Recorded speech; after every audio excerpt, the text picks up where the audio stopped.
दादा राष्ट्रवादीच्या दोन्ही बंडखोर जे उमेदवार होते त्यांनी माघार घेतली. तुम्ही स्वतः आले होते जिल्हाधिकारी कार्यालयात.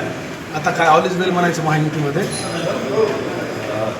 आज या ठिकाणी आदरणीय मुख्यमंत्री देवेंद्र फडणवीस साहेब, आदरणीय उपमुख्यमंत्री एकनाथजी शिंदे साहेब, आदरणीय राष्ट्रवादी काँग्रेस पक्षाच्या राष्ट्रीय अध्यक्षा सुनेत्राबाई पवार, प्रदेशाध्यक्ष तटकरे साहेब यांच्या सूचनेनुसार परभणी हिंगोली विधान परिषदेसाठी राष्ट्रवादी काँग्रेस पक्षाकडनं विजयसिंह जामकर व संग्राम जामकर यांचा नामनिर्देशन आम्ही भरलेला होता.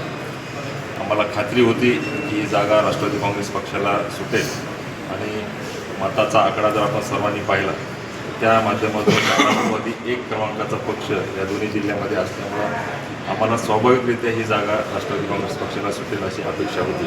परंतु महायुतीच्या नेत्यांनी निर्णय घेतला आणि या तिघांच्याही आदेशावर सूचनेवर आम्ही आज हे नामनिर्देशन पत्र आमचं परत घेतलेलं आहे. स्वाभाविकरित्या खऱ्या अर्थानं ही जागा राष्ट्रवादीला सुटायला पाहिजे होती. त्या पद्धतीनं आम्ही जिल्हा स्तरावरून आम्ही सर्व राष्ट्रवादीच्या कार्यकर्त्यांनी नेत्यांनी एकत्रित येऊन जागेची मागणी पक्षाकडे केली होती.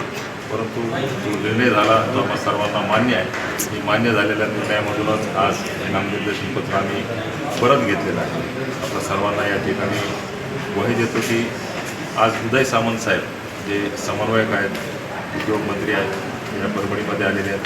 त्यांनी आमची बैठक घेतली महायुतीच्या नेत्यांची.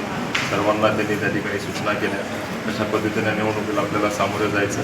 त्या माध्यमातून त्यांनी आम्हाला सर्वांना मार्गदर्शन केलं आणि त्यांनीसुद्धा सूचना केली की आपण अगोदर हे 2 नामनिर्देशन त्या ठिकाणी आपण परत घेतले पाहिजे आणि त्यांच्या सूचनेनुसार सुद्धा आज हे नामनिर्देशन पत्र आम्ही परत घेतलेलं आहे.